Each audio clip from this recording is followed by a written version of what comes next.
guys, thank you for watching another video of me today. My name is Phillips. Today I'm going to be talking about why I'm writing novellas and why you're getting bombarded with loads of novellas from me, and basically I just want to talk about it with you for a bit.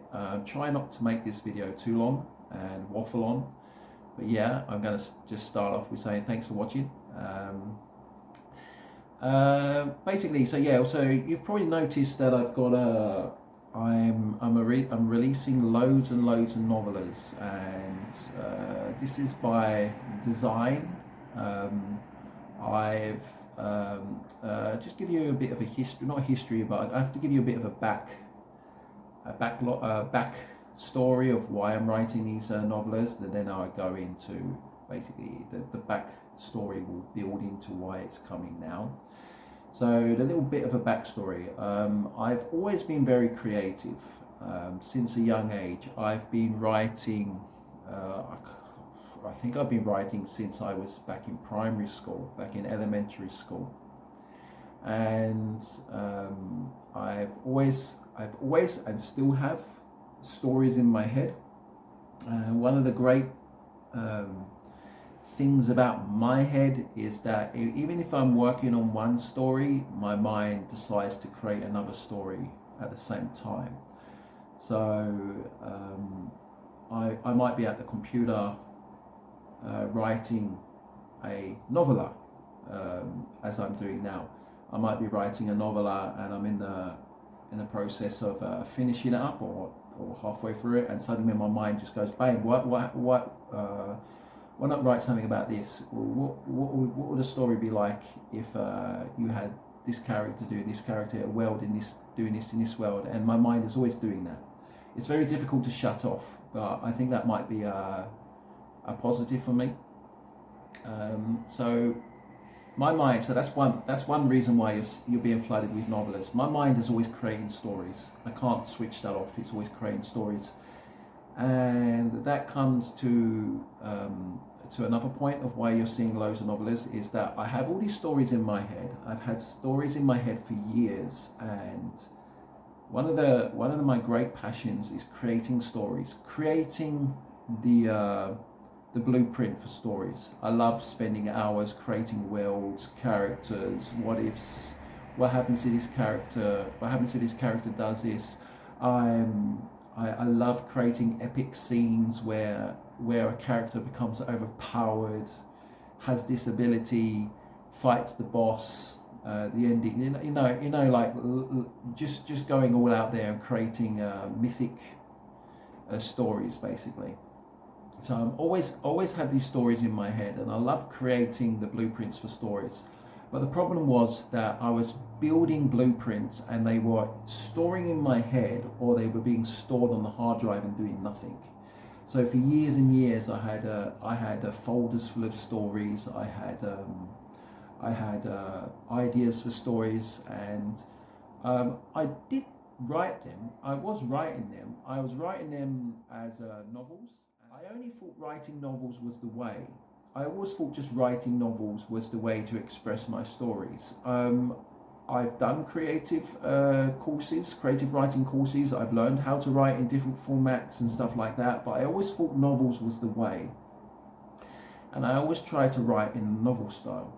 And this wasn't because I didn't know, it's because my stories were designed for novels. Basically, they were epic worlds. They need to be explained. Characters needed to be needed to grow and become what the story needed, basically. So it was always in the epic style, I would say, in a novel style. And the problem is that I was writing these stories, and I had a problem where my grammar and my spelling is not perfect, and I had a problem where I would write chapters, I'd write paragraphs, and then I would go back and I would check those, and because my grammar and spelling was so bad, I would spend more time deleting and rewriting parts and scenes and stuff like that. So that was one drawback of why I couldn't get my stories out there.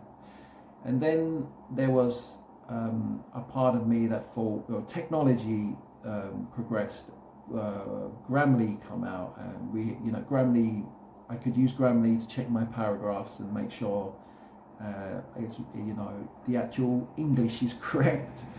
And then when Grammarly come out, I can actually finish a novel. So I've written that, as I've said before, The Veil of Kings and Gods is finished. It's going through a final proofreading and editing by professionals, and also being read by, it's been proofread and read by professionals, and now it's going out there to friends and family and some contacts I have in the publishing world, and they're just giving it a final view over and that. And the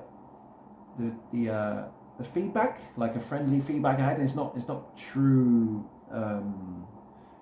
rejections type of thing. It was like free feedback I had from some contacts, and they basically said,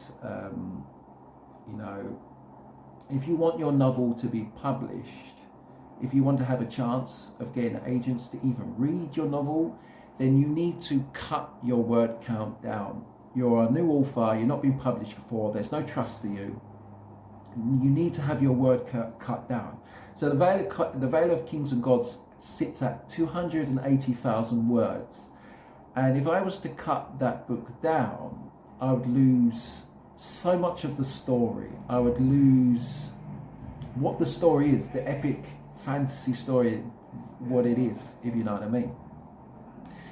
And there was the option of possibly splitting the actual 280 word book into smaller novels, into a series type of thing, its own little series.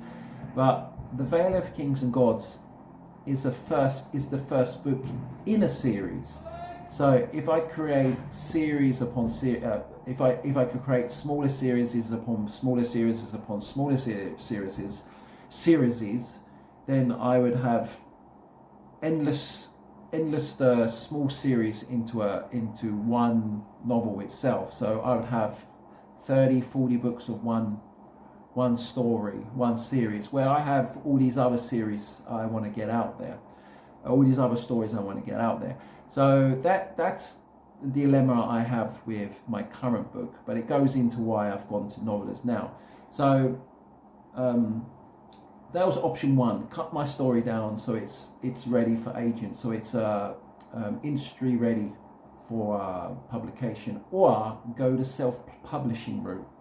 And I'm not talking about semi-half publishing, like you go with some of these scammy companies.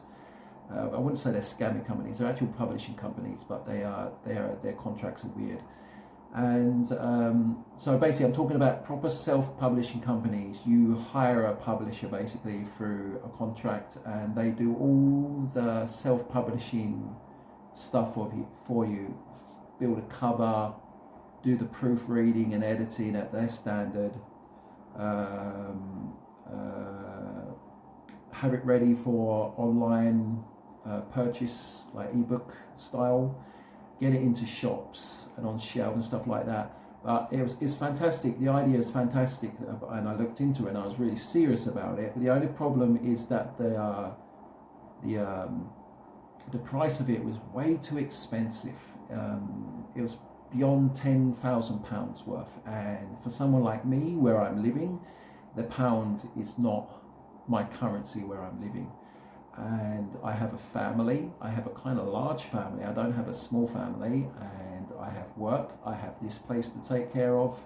I have other responsibilities. So sinking 10 grand into a first novel is basically quite impossible for me.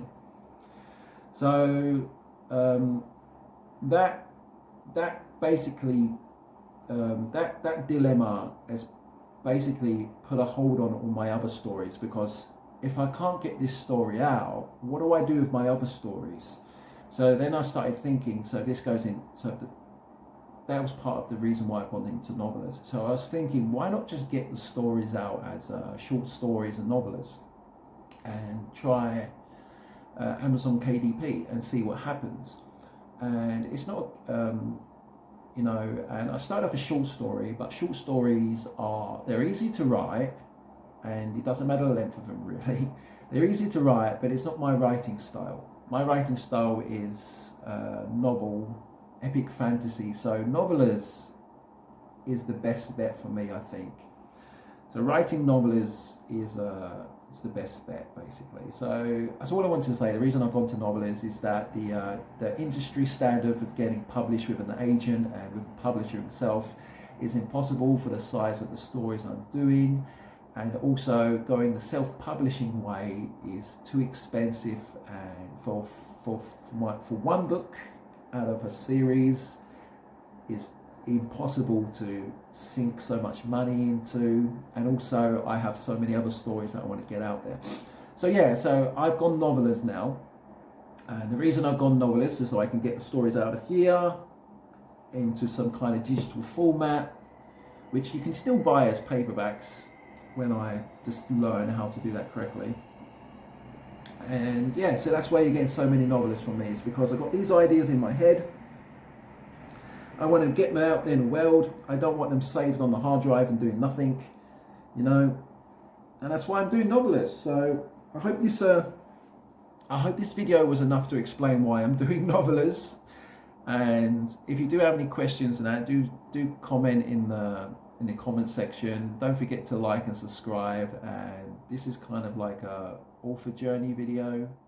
So thanks for watching, and bye for now.